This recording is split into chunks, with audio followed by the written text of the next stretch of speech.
Hello, कैसे हैं फराज आप? मैं बिल्कुल ठीक। आई एम सॉरी, मैंने आंटी से प्रॉमिस किया था कि उनकी केमोथेरेपी के लिए मैं खुद लेके जाऊंगा, पर मैं मैनेज नहीं कर पाया। No it's okay. आप आगे ही हमारी फैमिली के लिए इतना कुछ कर चुके हैं। Thank you so much. अब कैसी तबीयत है आंटी? कैसी हो सकती है? तुम प्लीज अपसेट ना हो, वो ठीक हो जाएंगे इंशाल्लाह। मुझे मामा को बीमार देखकर बहुत दुख हो रहा है। I mean she was so fit and healthy. उनके साथ ये सब कुछ क्यों? मुझे कुछ समझ नहीं आ रहा। इसलिए डॉक्टर रिकमेंड करते हैं कि हर 4 से 6 महीने में अपने टेस्ट करवा लेने चाहिए। इससे बीमारी को तो रोका नहीं जा सकता, लेकिन अर्ली ट्रीटमेंट जरूर स्टार्ट की जा सकती है। Stage 3 cancer. मैं बाबा के बाद मम्मी को खोना नहीं अफोर्ड कर सकती। इसलिए वो चाहते हैं कि तुम शादी कर लो और सेटल हो जाओ। मेरी तो जब से स्टडीज कंप्लीट हुई हैं, मम्मी को हमेशा से लगता है कि जैसे मेरी शादी हो जाएगी तो सब कुछ ठीक हो जाएगा। एनीवे, आपने हमारी बहुत हेल्प की है, उसके लिए आई एम वेरी थैंकफुल। आप सिंगापुर कब वापस जा रहे हैं? अब मैं सिंगापुर वापस नहीं जा रहा। मैंने सोचा है कि मैं यहीं शिफ्ट हो जाऊंगा। और वैसे भी आंटी और तुम्हारे अलावा मेरा है ही कौन। और इस कंडीशन में तो मैं आंटी को बिल्कुल अकेला नहीं छोड़ सकता। Thank you so much Faraz, you are such an angel. लेकिन आपकी जॉब? अब मैं इतना भी गया गुजरा नहीं हूं कि चंद महीने सर्वाइव ना कर पाऊं। Don't fear, I will manage. अब क्या सिर्फ बातें ही करोगे या कॉफी भी पिलाओगे? ओह हाँ, मैं तो भूल गई, मैं भी कहती हूँ।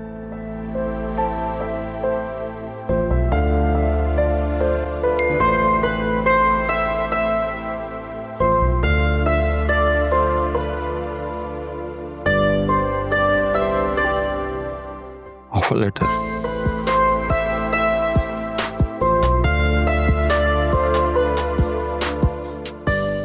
इसीलिए कहते हैं कि नियत साफ तो मंजिल आसान। Finally home sweet home. जितनी खुशी घर से जाने की हुई थी ना, उतनी खुशी वापस आने की भी हो रही है। तुम देखना आलिया, मम्मी हमें देखकर बहुत खुश होंगी। अकरम, तुमने बताया तो नहीं ना मम्मी को कि हम आ रहे हैं वापस? अरे नहीं भाई, मम्मी को कुछ नहीं पता। इनफैक्ट उनको ये लगता है कि आप लोग 2 दिन बाद आएंगे। सारी बातें यहीं खड़े होकर करेंगे या आप अंदर भी चलें? चलो आओ एक साथ अंदर चलते हैं, मम्मी का रिएक्शन देखते हैं, बड़ा मजा आएगा। हाँ, लेट्स गो। वो दोनों तो हवाओं में उड़ रहे हैं, किसी शय का होश ही नहीं है। मैं जब जब वासे को कॉल करती हूँ, आलिया फोन उठाती है। वासे सो रहे हैं, वासे बाहर गए हुए हैं। अरे कसम से क्या सोच कर बहू लाई थी मैं, और क्यों निकली ये मीसनी। सुनो मेरी बात, अकरम के लिए देखभाल के लड़की लाऊंगी, ये सारी गलतियां रिपीट नहीं होने दूंगी। मम्मी वो अरे भाई, शादी के बाद बदल गया है तुम्हारा। अब वो मोहब्बतें कहाँ रही? तुम्हारा भाई अब तुम्हारी भाभी की एनक से सबको देखता है। Well, here I present you भाई, भाभी and Akram.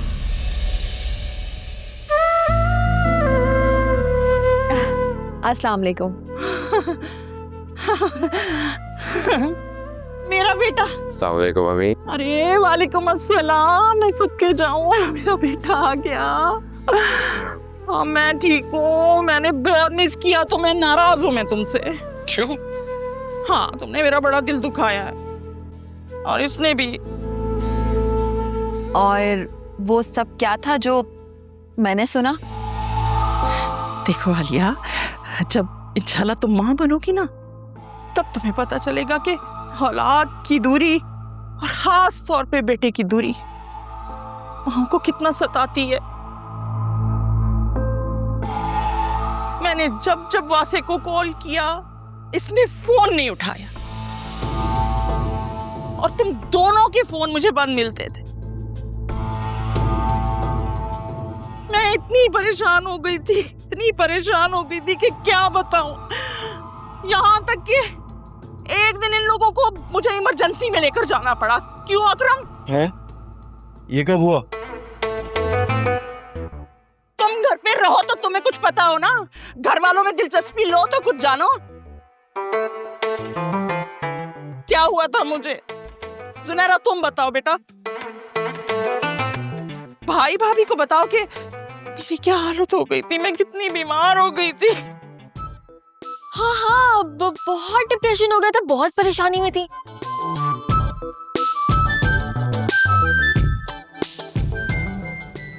I am so sorry Alia. उस दिन मैंने फोन पे तुम्हारे साथ कुछ ज्यादा ही ज्यादती कर दी। वो दरअसल मैंने इसे ये तक कह दिया था कि ये वीडियो कॉल ऑन करो और मुझे पूरा कमरा दिखाओ ताकि मुझे यकीन आए कि वाकई वासे कमरे में है या नहीं। मैं भी क्या करूं, माँ ना मेरे बस में नहीं है। न जाने अल्लाह ने माओ का दिल इतना कमजोर क्यों बनाया है। Okay mummy, it's okay, relax. मैं आपकी फीलिंग्स को समझ सकता हूँ। बस वो एक्चुअली एक मिसहैप हो गया था वहाँ पे और बस फोन के सिग्नल्स वगैरह नहीं आ रहे थे और कोई प्रॉब्लम नहीं थी। अच्छा, बस तुम अब आ गए हो ना, मेरे लिए यही काफी है। बस मैं अब तुम्हें बता रही हूँ, इतनी दूर इतने सारे दिनों के लिए मैं तुम्हें नहीं जाने दूंगी। हाँ, और आलिया बेटा, सास भी तो माँ होती है ना। अगर गुस्से में कभी कुछ बोल दूं तो बर्दाश्त कर लिया करो। मैं तो हूँ भाई साफ दिल की औरत, जो मेरे दिल में है वो ही मेरी जबान पर। मेरे तो अपने बच्चे परेशान हैं इस बात से, पूछ लो इनसे। क्यों अकरम, सही कह रही हूँ ना मैं? बात तो है भाई, जब मम्मी की जबान चलती है तो फिर किसी की नहीं चलती। अच्छा हाँ, ऐसे करो, तुम लोग अपने कमरे में जाओ, आराम करो, थके हुए आए हो। आज मैं अपने हाथों से बिरयानी बनाऊंगी डिनर के लिए। Okay mummy.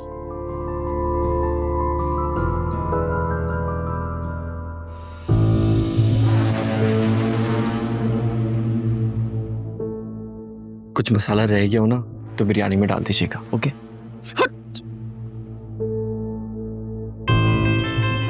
और तुम ना, अगर भाई पीछे खड़ा था तो मुझे पूछ नहीं सकती थी।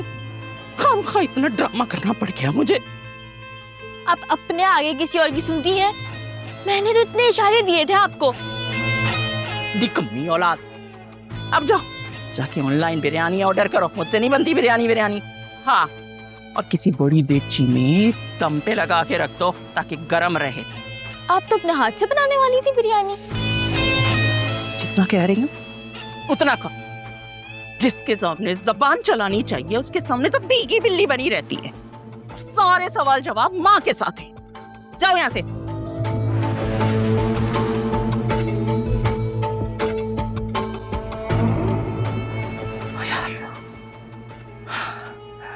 Rosheen, you're too good. संभाल लिया तूने, संभाल लिया। Relax, calm down.